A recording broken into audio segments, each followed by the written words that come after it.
ഇൻസ്റ്റിറ്റ്യൂട്ടിൻ്റെ നിയമം അനുസരിച്ച് ഫൗണ്ടേഷൻ എഴുതി പിന്നെ ഒരു 3.5 വർഷം കൊണ്ടാണ് നമുക്ക് CA പാസ്സാകാൻ സാധിക്കുന്നത്. ഇപ്പം 16 വയസ്സ് മുതൽ നമുക്ക് ഫൗണ്ടേഷൻ എഴുതി ഇപ്പം +2 കഴിഞ്ഞ് ഫൗണ്ടേഷൻ തുടങ്ങി ഒരു വർഷത്തിനുള്ളിൽ നമുക്ക് ഫൗണ്ടേഷൻ പരീക്ഷ എഴുതാൻ സാധിക്കും.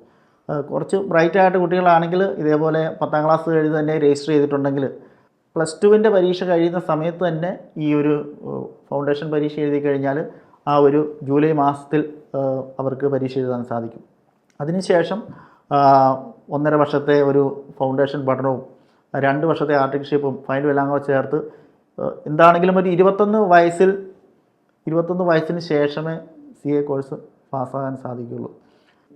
എവിടെ പഠിച്ചാലും ഈ ഒരു സെയിം പാറ്റേൺ, കാരണം എത്ര ഫാസ്റ്റായിട്ട് നമ്മൾ ഫൗണ്ടേഷൻ എഴുതുന്നു അതിനുശേഷം എത്ര ഫാസ്റ്റായിട്ട് ഇൻ്റർമീഡിയറ്റ് എഴുതുന്നു എന്നതിനെ ആശ്രയിച്ചിരിക്കും.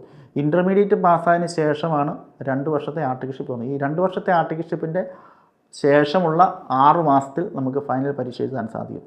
അപ്പം ഒരു പീരീഡ് എന്ന് പറഞ്ഞാൽ 2.5 വർഷം ഫൈനലിൽ പാസ്സാകാനായിട്ടുള്ള ഒരു സമയമുണ്ട്. ഫൗണ്ടേഷന് നമുക്ക് പ്രധാനമായിട്ടും 4 വിഷയങ്ങളാണുള്ളത്. 4 വിഷയത്തിൽ ഏറ്റവും പ്രധാനമായിട്ടുള്ളത് അക്കൗണ്ടൻസിയാണ്, പിന്നെ അടുത്തതൊരു ലോ ആണ്, ഒരെണ്ണം എക്കണോമിക്സ് ആണ്, പിന്നെ മാത്തമാറ്റിക്സ് ആൻഡ് സ്റ്റാറ്റിക്സ് ആണ്. ഇത് 4ഉം 100 മാർക്കിൻ്റെ വീതം പരീക്ഷയാണ്. അപ്പം ഒരു 6 മാസത്തെ പഠനം ഉണ്ടെങ്കിൽ ഏതൊരു ശരാശരി വിദ്യാർത്ഥിക്കും ഇത് പാസ്സാകാൻ സാധിക്കും. ഇൻസ്റ്റിറ്റ്യൂട്ടിൻ്റെ റൂൾ അനുസരിച്ച് ഓരോ വിഷയത്തിനും 40%, അഗ്രിഗേറ്റ് ആയിട്ട് 50% മാർക്കുണ്ടെങ്കിൽ മാത്രമേ ഈ പരീക്ഷ പാസ്സാകുള്ളൂ. അപ്പം 40 മാർക്ക് ഇൻഡിവിജ്വലായിട്ടും വേണം, ടോട്ടൽ വരുമ്പോൾ 200 മാർക്കും വേണമെന്നുള്ളത് ഇതിൻ്റെ ഒരു അടിസ്ഥാന തത്വമാണ്. ഇൻ്റർമീഡിയറ്റിന് 6 വിഷയങ്ങളാണ്. ഇതിനകത്ത് പ്രധാനമായിട്ടും വരുന്ന വിഷയങ്ങൾ അക്കൗണ്ടൻസി ഒരു വിഷയമാണ്, കമ്പനീസ് ആക്ട് ഒരു വിഷയമാണ്, പിന്നെ അതുപോലെ ഇൻകം ടാക്സ് ഒരു വിഷയമാണ്, കോസ്റ്റിംഗ് ഒരു വിഷയമാണ്, മറ്റ് നമ്മുടെ ഇന്ത്യയിലുള്ള പ്രധാനപ്പെട്ട നിയമങ്ങളൊക്കെ ചേർത്തിട്ടുള്ള ഒരു പേപ്പർ. അങ്ങനെ 6 പേപ്പറുകളാണ് ഇൻ്റർമീഡിയറ്റിനുള്ളത്. ഈ 6 പേപ്പറുകൾ 3 പേപ്പറുകൾ വീതമുള്ള 2 ഗ്രൂപ്പുകളാണ്. ഒരു ഗ്രൂപ്പിനകത്ത് അക്കൗണ്ടൻസിയും ഇൻകം ടാക്സും കോസ്റ്റിങ്ങും പിന്നെ കമ്പനീസ് ആക്റ്റും മറ്റ് നിയമങ്ങളും ചേർന്നിട്ടുള്ള 2 ഗ്രൂപ്പുകളാണ് വരുന്നത്. അതിനുശേഷം ഒരു സെൽഫ് ബേസ്ഡ് ഓൺലൈൻ മൊഡ്യൂൾ എന്ന് പറയുന്ന 2 പേപ്പർ ഇൻ്റർമീഡിയറ്റിനുണ്ട്. ഇതും കൂടെ പരീക്ഷയ്ക്ക് പാസ്സാകണം. നമ്മൾ ആദ്യമേ പറഞ്ഞ 6 പേപ്പറുകൾക്ക് ഇൻഡിവിജ്വലായിട്ട് 40 മാർക്കും അഗ്രിഗേറ്റ് വരുമ്പോൾ 50% മാർക്കും വേണം. അങ്ങനെ ആകെയായ 600-ൽ നമുക്ക് 300 മാർക്കുണ്ടെങ്കിൽ നമുക്ക് ഈ പരീക്ഷ പാസ്സാകാൻ സാധിക്കുകയുള്ളൂ. ഈ പരീക്ഷയാണ് ഇപ്പോൾ വർഷത്തിൽ 3 തവണ എന്നുള്ളതാക്കിയിരിക്കുന്നത്.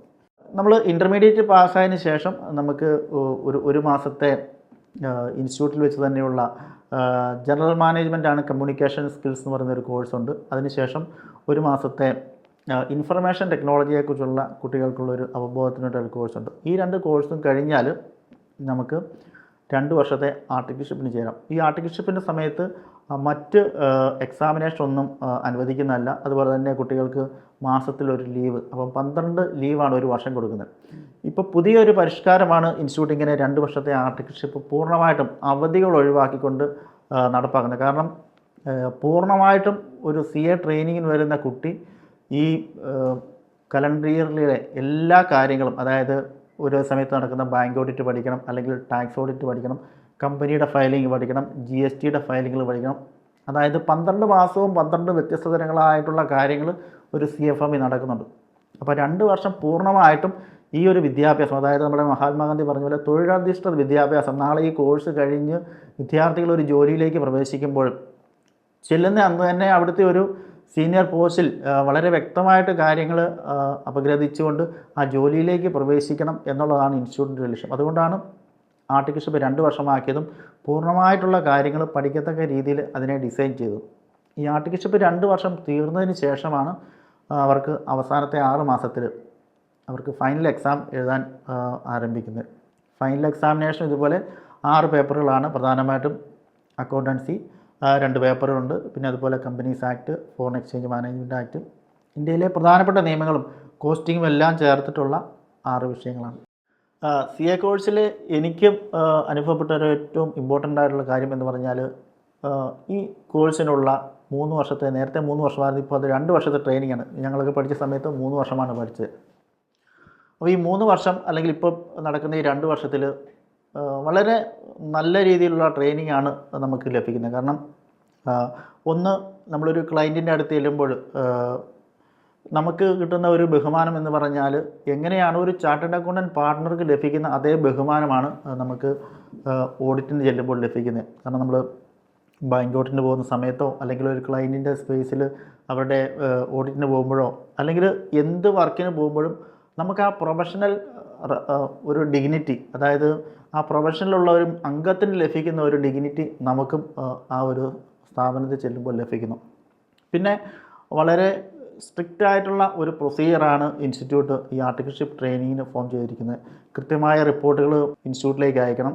അതുപോലെ എന്ത് ചെയ്യുന്നു എന്നുള്ള കാര്യങ്ങൾ നമുക്കൊരു വർക്ക് ഡയറി പോലെ റെഡിയാക്കണം. അതുപോലെ ഒരു ടൈം ലൈനിനുള്ളിൽ വർക്കുകൾ കംപ്ലീറ്റ് ചെയ്യുക, ആൾക്കാരെ കാണുക, സംസാരിക്കുക, മീറ്റിങ്ങുകൾ, പ്രസൻറ്റേഷനുകൾ നടത്തുക. എന്താണോ ഒരു ചാർട്ടേഡ് അക്കൗണ്ട് ചെയ്യുന്ന ആ വർക്കുകളെല്ലാം തന്നെ ഒരു അപ്രൻറ്റീസ്, അതായത് ആർട്ടിക്കിൾ എന്ന് പറയുന്ന ഒരു അപ്രൻറ്റീസ് ചെയ്യേണ്ടതുണ്ട്. അതിനകത്ത് മറ്റ് കൺസിഡറേഷൻ ഒന്നുമില്ല. ഈ സിറ്റികൾക്കനുസരിച്ചുള്ള 3500, 4500, 5500 എന്ന് പറയുന്ന ഒരു സ്റ്റൈഫൻഡിനകത്ത് നിന്നുകൊണ്ട് 8 മണിക്കൂറോ, ഒരു പക്ഷേ വലിയ വലിയ ഫേമുകളിലൊക്കെ അല്ലെങ്കിൽ നമുക്ക് ഓഡിറ്റിനനുസരിച്ച് രാത്രി 11 വരെയോ 12 വരെയൊക്കെ നമ്മുടെ ടൈം എക്സ്റ്റെൻഡ് ചെയ്യാറുണ്ട്. അപ്പോൾ ഇതിൽ നിന്ന് നമുക്ക് നല്ല ഒരു സബ്ജക്റ്റ് നോളജ് ലഭിക്കുന്നു, നല്ലൊരു മോട്ടിവേഷൻ ലഭിക്കുന്നു. അതുപോലെ നമുക്ക് ഏത് പ്രതിസന്ധിയും തരണം ചെയ്തുകൊണ്ട് ഏതൊരു കമ്പനിയിലേക്കും കടന്നു എന്ന് നമുക്ക് ബോർഡ് മീറ്റിംഗ് അറ്റൻഡ് ചെയ്യാനുള്ള അവസരങ്ങളുണ്ട്.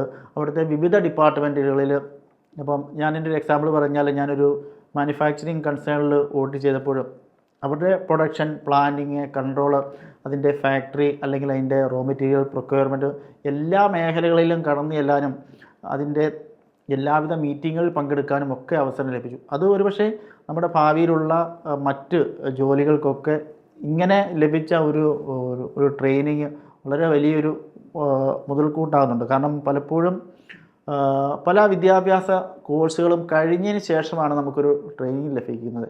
ഇവിടെ നമുക്ക് ആ ഒരു കോഴ്സിൻ്റെ കൂട്ടത്തിൽ തന്നെ ഇത് ലഭിക്കുന്നതുകൊണ്ട് നമുക്ക് കിട്ടുന്ന ഒരു പ്രയോജനം, എക്സാമിനേഷന് വേണ്ടിയും ഇതൊരു പ്രിപ്പറേഷനാണ്. കാരണം ഓഡിറ്റിങ്ങിൻ്റെ ഒരു എക്സാമിനേഷൻ എഴുതുമ്പോൾ നമ്മൾ എന്താണോ ചെയ്തത് അത് നമുക്കൊരു പക്ഷേ ആ പേപ്പറിലേക്ക് എഴുതാൻ സാധിക്കും. അല്ലെങ്കിൽ നമ്മൾ ഇൻകം ടാക്സിൻ്റെ റിട്ടേൺ ഫയൽ ചെയ്യുമ്പോൾ ഉണ്ടാകുന്ന ഒരു അനുഭവമാണ് നമ്മൾ ഇൻകം ടാക്സിൻ്റെ പേപ്പറിലേക്ക് ലഭിക്കുന്നത്. അല്ലെങ്കിൽ GSTയുടെ നമ്മൾ റിട്ടേൺ ഫയൽ ചെയ്യുമ്പോൾ അല്ലെങ്കിൽ GSTയുടെ കാര്യങ്ങൾ ചെയ്യുമ്പോൾ കിട്ടുന്ന ഒരു അനുഭവം നമുക്ക് ആ ഒരു എക്സാമിനേഷൻ വരുന്നു. അതുപോലെ കമ്പനീസ് ആക്റ്റിലെ നമുക്ക് ഡയറക്ടേഴ്സ് അപ്പോയിൻമെൻറ്റ് അല്ലെങ്കിൽ ഫോം ഫയൽ ചെയ്യുമ്പോൾ കിട്ടുന്നത് നമ്മുടെ ആ ഒരു ലോ പേപ്പറിൽ നമുക്ക് എഴുതാൻ സാധിക്കുന്നു. അതുപോലെ എല്ലാ പേപ്പറുകളും നമുക്ക് നമ്മുടെ ജോലിയിൽ അല്ലെങ്കിൽ ഈ പ്രൊഫഷനിൽ ആവശ്യമുള്ള കാര്യങ്ങളാണ് നമുക്കവിടെ കിട്ടുന്നത്. ഇതിൻ്റെ ഒരു പ്രത്യേകത എന്ന് പറഞ്ഞാൽ, ഇൻസ്റ്റിറ്റ്യൂട്ടിൻ്റെ ബോർഡ് ഓഫ് സ്റ്റഡീസ് റെഗുലർ ഇൻ്റർവെൽസിൽ ഇത് വേൾഡ് സിലബസ് അല്ലെങ്കിൽ വേൾഡ് ക്ലാസ് ഇൻസ്റ്റിറ്റ്യൂഷൻസിൽ അല്ലെങ്കിൽ മറ്റ് അക്കൗണ്ടിങ് ഇൻ്റർനാഷണൽ ബോഡികളിലുമുള്ള സിലബസും ഒക്കെ ആയിട്ട് ഏകദേശം അലൈൻഡ് ആയിട്ടാണ് പോകുന്നത്. എന്താണോ പുതിയ ട്രെൻഡ്, ഇപ്പം ആർട്ടിഫിഷ്യൽ ഇൻ്റലിജൻസ് ഇപ്പോൾ കടന്നു വന്നിട്ടുണ്ടെങ്കിൽ ഇൻസ്റ്റിറ്റ്യൂട്ടിൻ്റെ സിലബസിലും ആർട്ടിഫിഷ്യൽ ഇൻ്റലിജൻസ് ഓൾറെഡി സ്റ്റാർട്ട് ചെയ്തു. പിന്നെ CA ഇൻസ്റ്റിറ്റ്യൂട്ടിൻ്റെ ബ്രാഞ്ചുകൾ നടത്തുന്ന സെമിനാറുകളിൽ മെമ്പേഴ്സിനോടൊപ്പം നമുക്ക് പങ്കെടുക്കാനുള്ള അവസരമുണ്ട്. ഇപ്പം ബാങ്ക് ഓഡിറ്റിൻ്റെ സമയത്ത് നല്ല ഫാക്കൽറ്റികൾ ബാങ്ക് ഓഡിറ്റിനെ കുറിച്ചുള്ള സെമിനാർ എടുക്കുന്നു. ടാക്സ് ഓഡിറ്റിൻ്റെ സമയത്ത് ആ ഫാക്കൽറ്റികൾ നല്ല സെമിനാറുകൾ എടുക്കുന്നു. അപ്പം CA ഇൻസ്റ്റിറ്റ്യൂട്ട്, നമ്മുടെ ഓഫീസ് അല്ലെങ്കിൽ ക്ലയൻറ്റിൻ്റെ ഓഫീസ്, നമ്മുടെ മെമ്പേഴ്സ്, അങ്ങനെ പല ഘടകങ്ങൾ ഒത്തൊരുമിച്ച് വരുന്ന ഒരു ഫോർമൽ എഡ്യൂക്കേഷനാണ് CA കോഴ്സിൽ നടക്കുന്നത്. അപ്പോൾ അത് എക്സാമിനേഷൻ്റെ രീതിയിലും അല്ലെങ്കിൽ എക്സാമിനേഷൻ്റെ പ്രിപ്പറേഷനിലുമൊക്കെ ഈ ഒരു ആർട്ടിക്കിൾഷിപ്പ് വളരെ വലിയ ഗുണം ലഭിക്കുന്ന ഒരു കാര്യമാണ്.